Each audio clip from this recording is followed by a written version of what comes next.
Olá a todas, todos e todas. Estamos então aqui para apresentar essa pesquisa que integra um campo de estudos que a gente vem desenvolvendo no âmbito do LIC, Laboratório de Investigação do Ciberacontecimento, que tem como pretensão articular alguns conceitos, metodologias e teorias do âmbito da cultura pop, dos estudos de gênero e sexualidade e da semiótica. Estão muito mobilizados também por indicações e diálogos que a gente recebeu na minha banca de qualificação do doutorado. Nós desenvolvemos esse experimento empírico e teórico de pensar nesse estudo essas relações. Nesse trabalho que tem como título, então, Rajadão na Semiosfera da Cultura Pop, Explosões Queer em Fronteiras entre a Música Pop e a Cultura Nerd. Isso porque, como objeto para pensar essas relações, nós tomamos as semioses acionadas pelo videoclipe da Pablo Vittar, Rajadão, em um contexto de território digital da cultura nerd. Olá a todos e todas, meu nome é Ronaldo, vou dar sequência à nossa apresentação, conversando com você sobre alguns aspectos conceituais que nutrem esse trabalho. Christian e eu fomos instigados a formular uma fundamentação semiótica para pensar a cultura pop na perspectiva de que esses estratos culturais possuem uma exuberância de signos muito rica e que estabelece interfaces complexas com as dimensões políticas, com comportamento, com processos em redes, entre outros itens que nos mobilizam.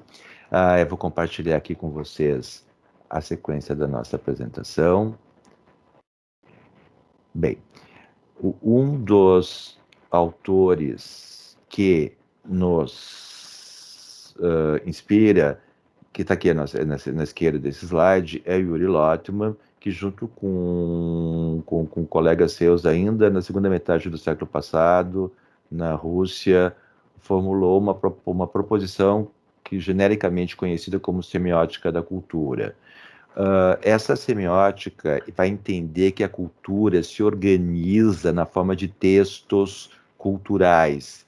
E esses textos podem ser entendidos num sentido muito amplo, né? Assim, não é o texto escrito, mas qualquer manifestação cultural é compreendida na qualidade de texto.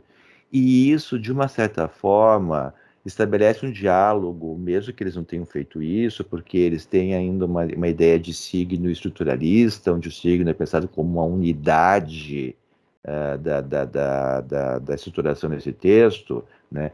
Na semiótica proposta ainda no final do século XIX pelo Charles Peirce, o signo é compreendido como qualquer coisa, e essa qualquer coisa pode ser desde uma palavra até um filme, um livro, uma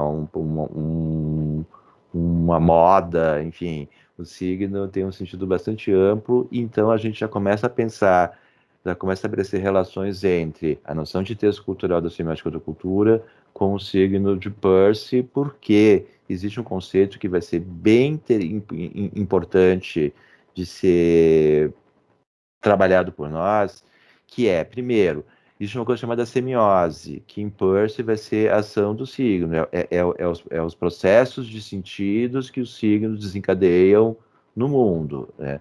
E na semiótica da cultura, há um entendimento de que as semioses que vão se configurar na forma de textos, as semioses, elas estruturam, elas se processam no ambiente como se houvesse como se fosse a atmosfera, que os semiotistas da cultura vão chamar de semiosfera, né, que é o espaço onde se metabolizam, se processam toda e qualquer semiose, onde os textos da cultura se configuram. E essa semiosfera, ela tem características muito interessantes, que ela tem, primeiro, ela se articula num centro nevrálgico, onde os processos convergem, mas, ao mesmo tempo, ela vai se ampliando para espaços periféricos, né? Até chegar num limite fronteiriço para outros espaços de outras configurações. E a gente vai entender que há uma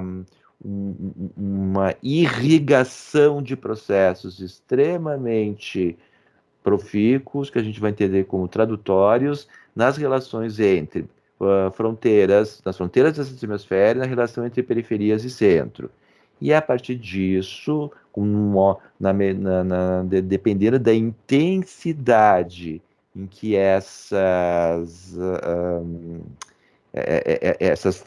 processos tradutórios vão se dar nessas relações fronteiriças e nessas tensões que vão se estabelecer entre o que se considera como periferia da semiosfera e o centro, elas podem ter um caráter explosivo a ponto de reconfigurar toda a dimensão ou toda a processualidade do texto cultural que se configuram nessa semiosfera. Então é nessa pegada que a gente está entendendo que a cultura pop se situa. E agora o Cristian vai dar sequência a essa ideia. Para além do que o Ronaldo já contextualizou, é importante então sinalizar o que são os estudos queer e como a gente está compreendendo eles aqui nesse trabalho.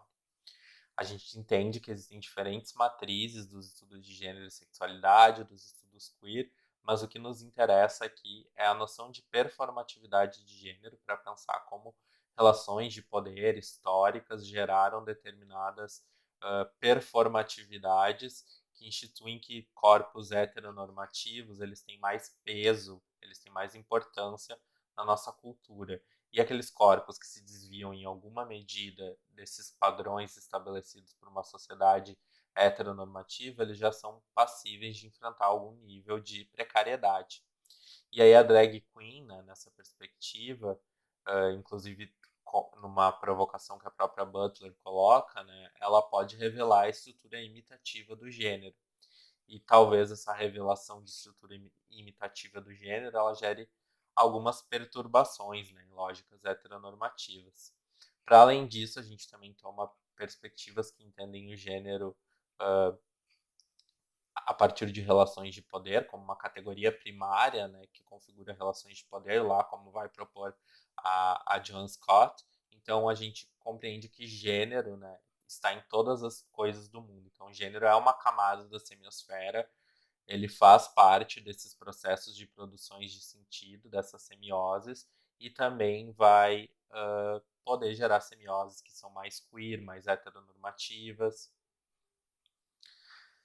Nesse sentido que a gente faz se apropriar dessa noção de semiosfera para pensar uma semiosfera da cultura pop, né? E nessa semiosfera da cultura pop, o que nós vamos entender é que ao centro a gente tem as indústrias culturais, então, né, as empresas, as indústrias com potencial de produção midiática, tanto em relação à música, quanto em relação ao cinema, quanto em relação às audiovisualidades de maneira mais geral, que vão gerar produções midiáticas, que podem ser de diferentes gêneros.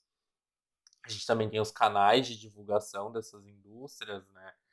Tanto no nível de canal midiático, né? Que ela vai ser reproduzida no rádio, na TV, tanto os canais de divulgação em um nível de mercado, né? Então, um próprio jornalismo de cultura pop, uma própria as próprias lógicas de divulgação de marketing, de trailer que são desdobrados em plataformas digitais, tudo isso integra esse processo.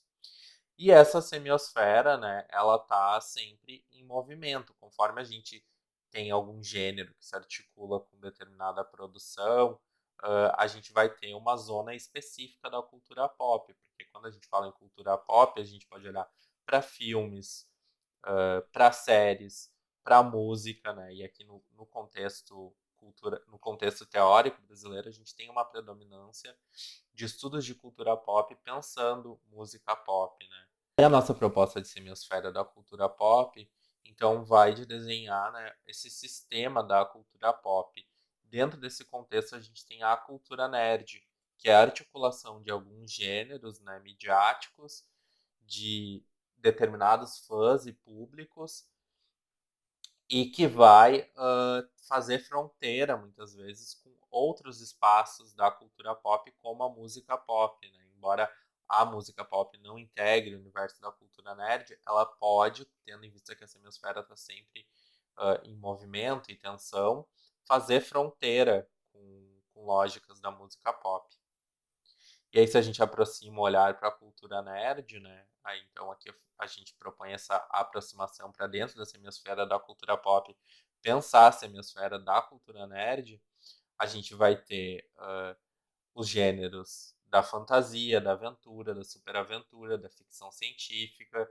A gente vai ter produções midiáticas que são filmes, que são HQs, que são livros, que são games, que são séries. Vamos ter também celebridades e artistas que integram esse universo da semiosfera da cultura pop, né? Na semiosfera da música pop. A gente tem muitas cantoras, né? Divas pop.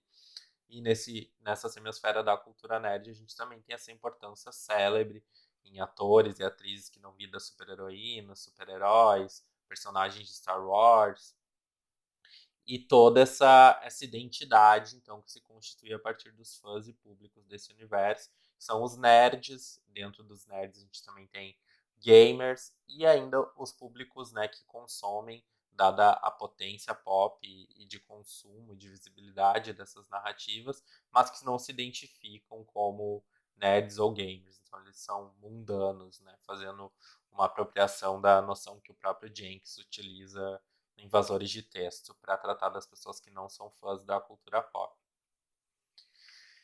E aí, então, a partir de alguns trabalhos que vão analisar as relações de gênero e sexualidade na cultura nerd e dos nossos próprios movimentos empíricos, muito a partir da minha tese, de outros exercícios que a gente vai fazendo no LIC, a gente desenhou essa camada do gênero e sexualidade na semiosfera da cultura nerd. Então, mais ao centro dessa semiosfera, a gente vai ter a masculinidade hegemônica, a branquitude, a cisgeneridade, a heterossexualidade e a lógica anglófilo estadunidense, né? Então a gente chega até Rajadão, o videoclipe da Pablo Vittar, na qual já há articulação de zonas mais fronteiriças e mais centrais de uma semiosfera, né?